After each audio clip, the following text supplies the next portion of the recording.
Magandang gabi po. Ito po sir yung pinadagdag niyo pong feature sa system po namin na residence form application. So ito po yung pinakaunang gagawin po nung midwife po sa health center po. Re-register po niya yung patient. So, gawa lang po muna tayo ng sample data lang po. Register ko po yung sarili ko.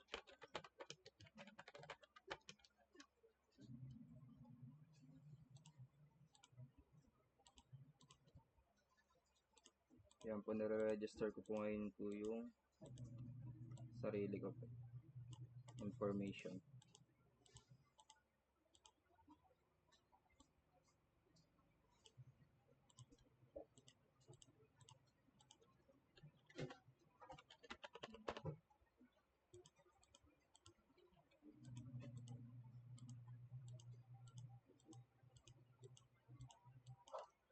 Tapos, after po niya ma-register, is isi-save na po siya.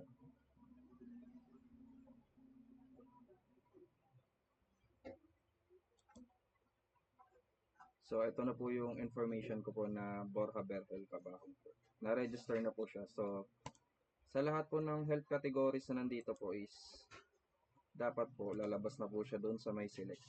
Ito po, select patient. Tapos, ayan na po, lumabas na po yung na-register ko po kanina. Tapos, i-click lang po siya, then apply. Tapos, lahat po ng inputs is malalagyan na po ng information. Populate niya po lahat ng input.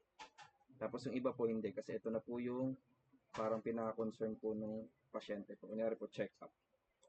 So, ganun din po sa ibang ano. Check po ulit natin dito sa family planning.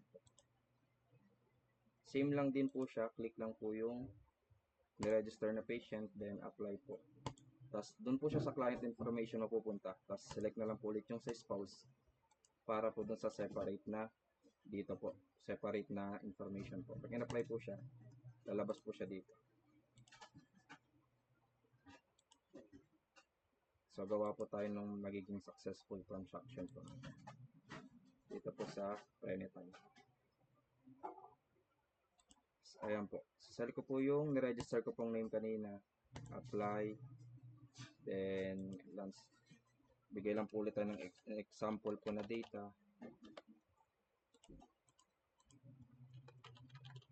Tapos, ito po yung pinakaunang check-up. Tinan po natin kung mag-save po siya.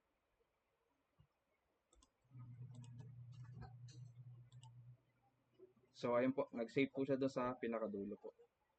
Ito po siya. Tapos, ganoon na din po sa ibang ano din po. Categories po. Select din po, tapos apply. So, nalabas na po lahat ng information po dyan. And then, yung pinaka-concern po nung pasyente. So, ayun po. Check ulit natin sa pinakadulo. Ito po. Kasi naka-order po yung ano, yung sa table po namin. Kita na po siya dito. Tapos po, same na din po dun sa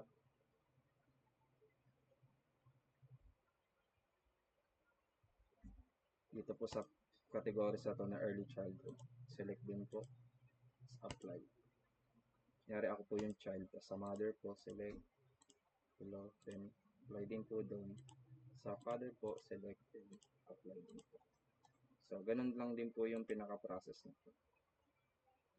Yun lang po sir. Salamat po.